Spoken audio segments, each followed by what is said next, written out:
It was just normal motherhood. Normal motherhood through a nervous system that has never quite fit the default settings.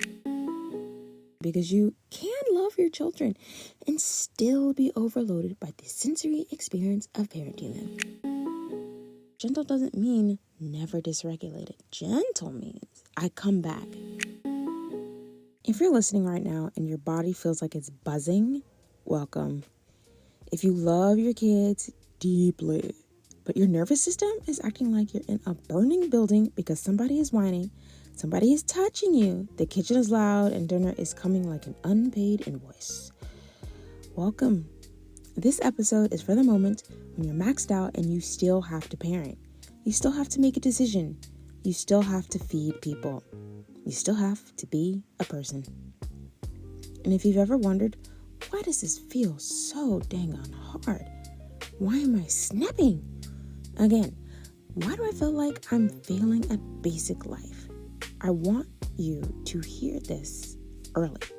Overstimulation is not a character flaw, not a personality flaw. It's a nervous system load issue. And by the end of this episode, I'm going to give you a tiny toolkit like real life mom tools, not wake up at 5 a.m., not go meditate for an hour. Tools that work inside a loud house with little kids when dinner still needs to happen. Okay, let me tell you about a day that this happened to me. You're listening to Grounded and in Full Color, a neurodivergent mom studio about soft life, overstimulation, and building a life that fits your brain. I'm Princess Ebony, a level 1 autistic stay-at-home mom of 3 in Houston, digital content creator and your big sister on the internet. Around here, we do story time, tiny systems, and real-life nervous system support for moms with big brains and loud houses. All right, let's take a deep one with me. Now let's get into it. So picture this. It's late afternoon, that window. You already know the one. The we are transitioning into relative chaos here window. The house is not quiet, because why would it be? Someone is narrating their entire existence. Someone needs me. Someone is touching me. Someone is hungry. Someone is mad that I blinked at them the wrong way. And I'm standing in the kitchen trying to decide what dinner is. And I can feel my brain doing that thing where it's like buffering, loading, a little spinning wheel thingy. Because dinner is not just dinner. Dinner is deciding what food is. Is this healthy for us? How much sugar was packed into this? Finding the ingredients label. Pronouncing stuff on the ingredients label. Cleaning something before I can even start, like the entire surface area real estate of our countertops. Managing the noise. Managing the touch. Managing the tiny emergencies. Poopy diaper, anyone? And somehow staying emotionally regulated while doing it. And here's what I felt like in my body that day. My jaw was tight. My ears were hot.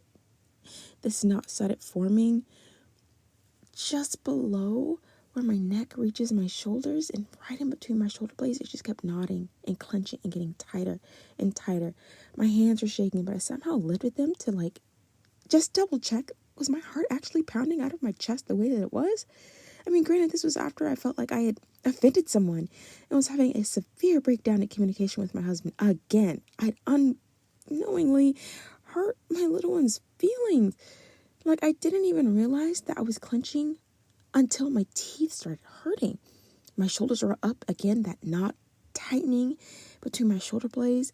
Again, my ears felt hot. My heart was pounding out of my chest, and I had to double check that I wasn't making it up. Like, psychosomatically, and every sound felt like it was inside my teeth. Do you know what I mean? It wasn't just noise. It was attack noise. And I'm trying my best to be present. I'm trying to be gentle. I'm trying to be a good mom. And my body is like, ma'am, we are at capacity.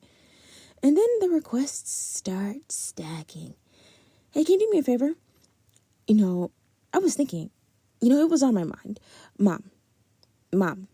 Mommy, hey, are you listening? Did you hear what I said? Mom, whew, one child needs something. My husband wants something. Everyone is pulling on me. Another one is crying like the world ended because their sock touched them wrong. Yeah, touched it. They touched it them wrong. And I look around and the visual clutter hits me. Like, it's yelling too. Because clutter isn't neutral for me. Clutter is sensory noise. It's like my eyes can't rest at any visual landing space in my own home. And in that moment, I'm not even thinking about food anymore. Like, last thing on my mind, I'm thinking, I cannot do this. What have I done in my life to get to this moment? I just need everyone to stop. Oh, I can't wait to leave. Never look back and never return. I need to escape my own home. And here's the dangerous part. When I hit that point, like I already did, I usually just go one of two ways. Option A, I snap. I get loud. I say something way too sharp, sharper than I meant. Option B, I shut down. I go numb. I disassociate. I just disappear inside my own head. And that day I could feel it. I could feel my nervous system approaching the cliff. And I remember standing there thinking, well, actually, that knot between my shoulders was clenching so hard, I just started like caving in on myself like Quasimodo.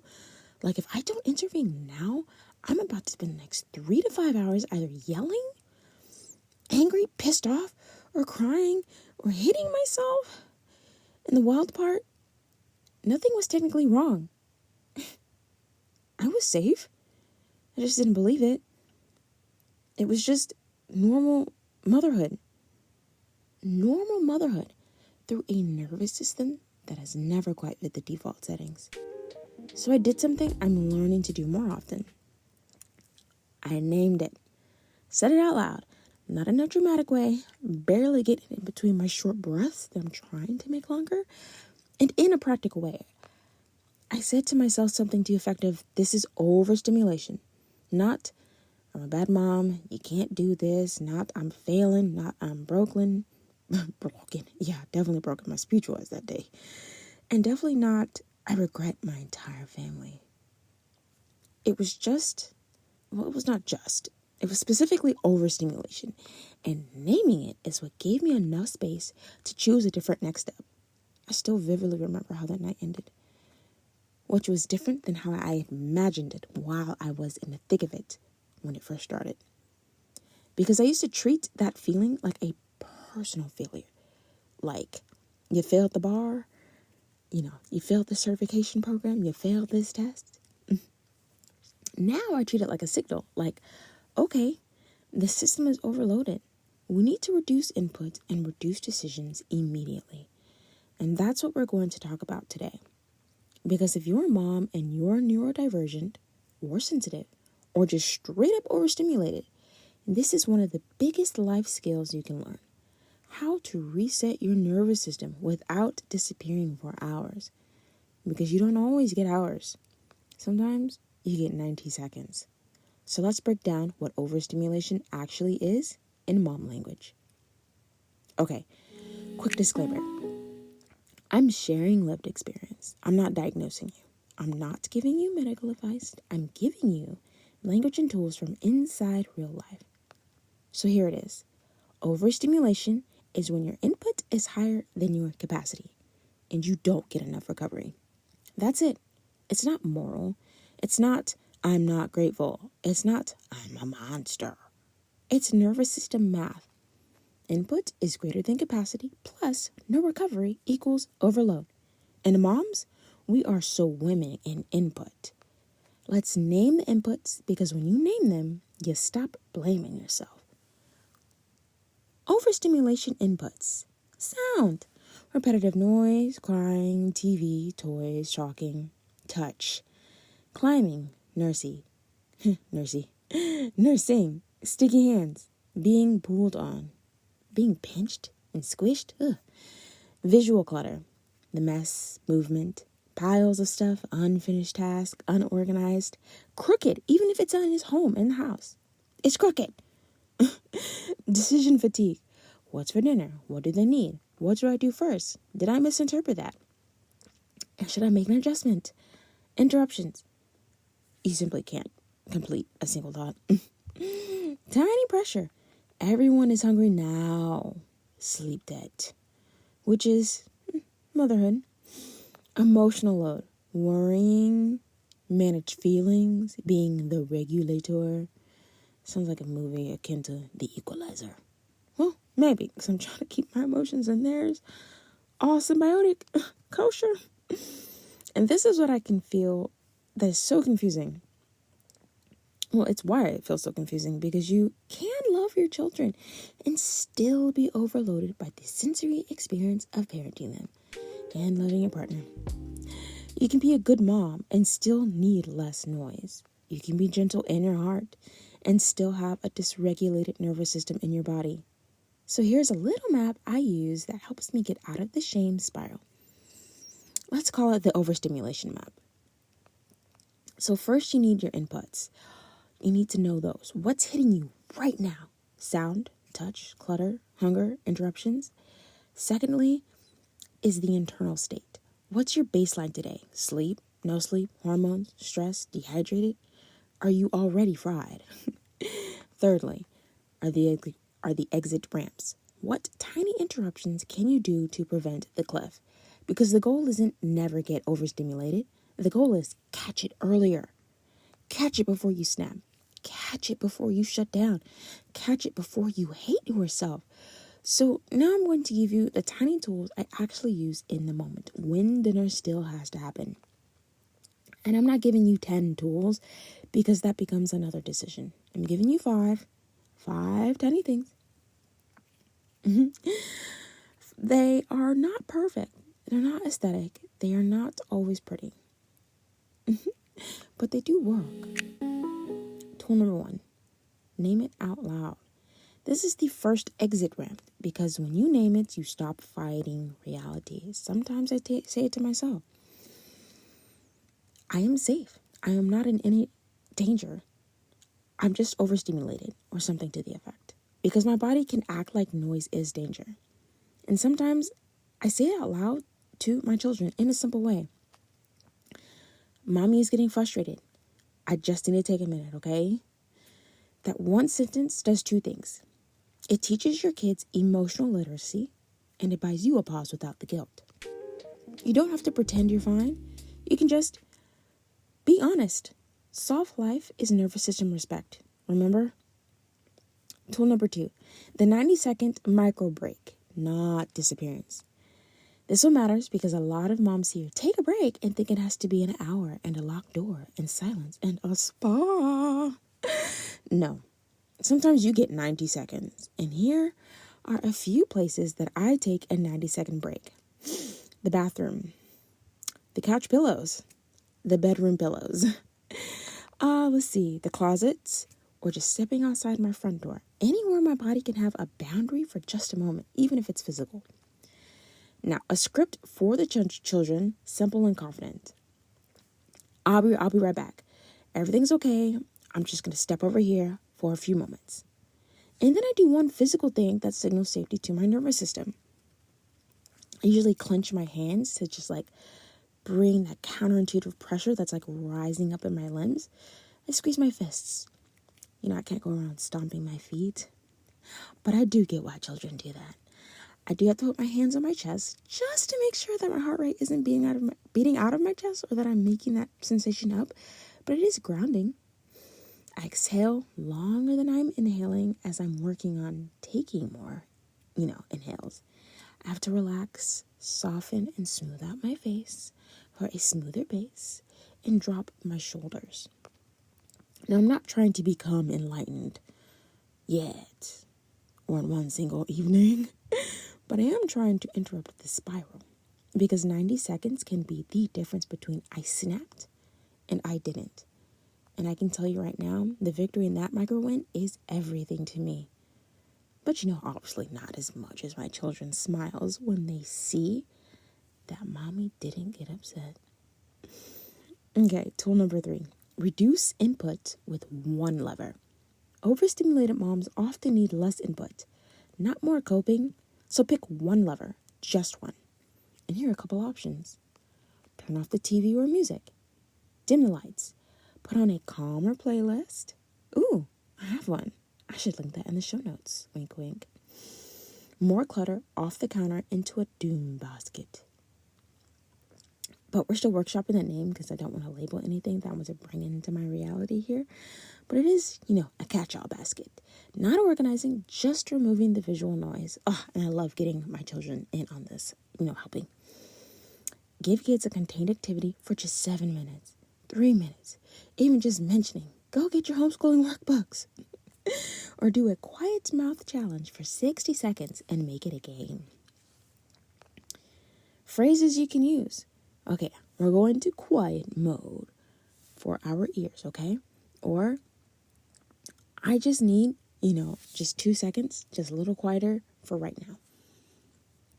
It's not controlling, it's regulating the environment. And yes, sometimes kids will protest, but they protest when you don't regulate too. So choose the protest that leads to yelling, shouting, screaming, tears later. Tool number 4, decision diet dinner. The 2-option rule. Now this is the dinner tool, because decision fatigue is a massive piece of overstimulation that nobody talks about enough. And here's my rule. Well, for you at least. If it takes more than 10 minutes of thinking, it's a no. And I am being generous, which is why it says for you, because for myself, it takes more than 3 seconds. If my body can't answer before I can put it into words from my head out my mouth, oh, ma'am, no way. And if I'm maxed out, dinner has 2 options. Okay, again, this is for you. Option A, easiest thing. Option B, second easiest thing. No creativity, no Pinterest. And I love Pinterest, but just no performance, because dinner is not a moral test. It is fuel. It is time to recharge our batteries. Physically, emotionally, with the food in our bellies and the love in our heart that we have from communicating across this wooden table with our loved ones, or whatever table whatever material table is made out of. And in our home, the goal is feed people with the least nervous system cost. And sometimes that looks like the easiest protein, plus a fruit, plus whatever. Something that requires minimal steps or something pre-planned. And this is where having a go-to like Hungry Root can be a nervous system savior, because it removes the what do I even do mental gymnastics. And honestly, the days I don't want to cook are, a lot of the days. And tool number 5, repair without shame after the moment. This one is huge because a lot of moms are overstimulated. We've established that. But then they snap. And then they drown in that shame. And shame makes you less regulated next time. So repair is an exit ramp too. If I got too loud, I try to do repair like this. I'm sorry. I apologize. I shouldn't have yelled. I shouldn't have done whatever led to an increase in volume coming from me. It wasn't your fault. You didn't do anything wrong. I'm still learning how to be a better mom. I'm still learning how to take a deep breath. I apologize. Now, if they're little, keep it simple. If they're older, you can also add, next time you can remind me to take a deep breath, and I'll do that before I yell. I'll do my best. And then this part is important. You can also repair with yourself. You can say, I'm learning. I'm not evil. I'm not broken. I'm just overloaded. And this sidebar reminds me of Eddie Murphy's movie, Axel F. It's like the 4th movie in that franchise he did. Him and his daughter were getting into it. And he had a comeback for something she was saying about why there was a breakdown in the state of their relationship. And that just as long as she is being alive, that's how long he's been a parent. So yeah, same as my children are, single digit numbers for now. That's how long I have been a mom. Yeah, I'm 2 years old. I'm 3 months old. I'm 4 years old. Right alongside with you, honey. Because you cannot hate yourself into becoming regulated. It's just being honest about where you are. And that's okay. Now, speaking of the dinner decision diet, quick pause. And this is for the moms who hit that 4:30 p.m. window and feel the cortisol rise. When my brain is already maxed out, I can't do what's for dinner as a creative writing exercise. I'll use something like Hungry Root whenever I do not want to cook. So basically, all the time. It can help you cut down decisions and still get something real into everybody's bodies without me having to act like I'm running a cooking show. I'll link it in the show notes. And quick transparency, some links are affiliate or referral links, which means I may earn a small commission or credit at no extra cost to you. Okay, back to the episode. So here's what I want to land with, because this is where the internet can mess with your head, mama. A soft life is not a quiet life. I believe that all the way up until, well, now. A soft life is a supported nervous system.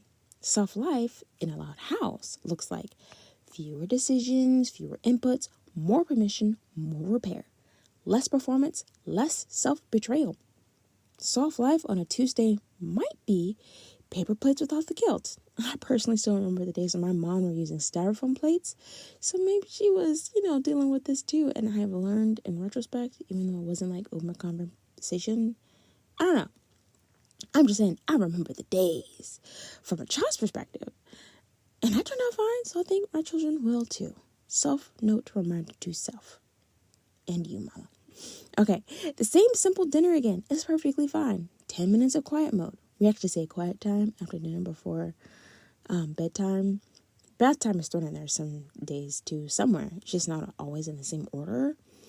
But you can also dim the lights, have a contained activity, a catch-all basket for visual clutter, a 90-second bathroom break. I've been taking more of these, and honestly, it's just to go in there, stare at my reflection in the mirror. I haven't quite worked myself up yet to actually getting the words out to say that I love you, I'm proud of you, I forgive you for, and I commit to you. Something I got from Lisa Nichols. I love her. But just looking myself in the eye in the bathroom, 90 seconds, because usually the children just come in and wiggle, rattle, little handle. That's all you get. Or maybe just a repair conversation that keeps everyone safe emotionally. Soft things you can do on a Tuesday night that are also gentle. And again, gentle doesn't mean never dysregulated. Gentle means I come back.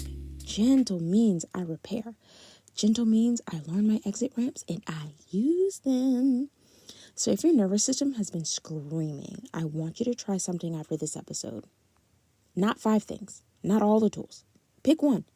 Just one, mama. Maybe it's naming out loud. Maybe it's the 90-second micro break. Maybe try the mirror thing that I do. Maybe it's the 2-option dinner rule. Maybe it's quiet mode for your ears. One tiny shift is a win. And wins build self-trust. And self-trust is what makes a life that fits your brain possible. Okay, before you go, if this episode made you feel seen or gave you language for what's happening in your body, follow Grounded and in full color so you don't have to find me again. And if you know a mom who is in the trenches with a loud house and a fried nervous system, send this episode to her. Seriously. And if you're listening thinking, I need support in real time, I need someone to help me find my next tiny win without judging me, I offer a 1-week voice note support container and reflection sanctuary. It's 7 days of voice notes, WhatsApp, Telegram, Messenger, Instagram, whatever fits your boat, where you share what's real, I reflect, validate, name patterns, and help you get clarity and grounding. The link is in the show notes. And if you want ongoing proximity and exclusive content, my crowdfunded membership, the Glow Board Club, is open too. $17 a month, and during launch, there's a special bonus inside rating, also linked in the show notes. Drink some water, relax, soften, smooth out your face, drop your shoulders, and remember, mama, you're not broken, you're overloaded, and you just need a life that fits your brain. I'll talk to you in the next episode.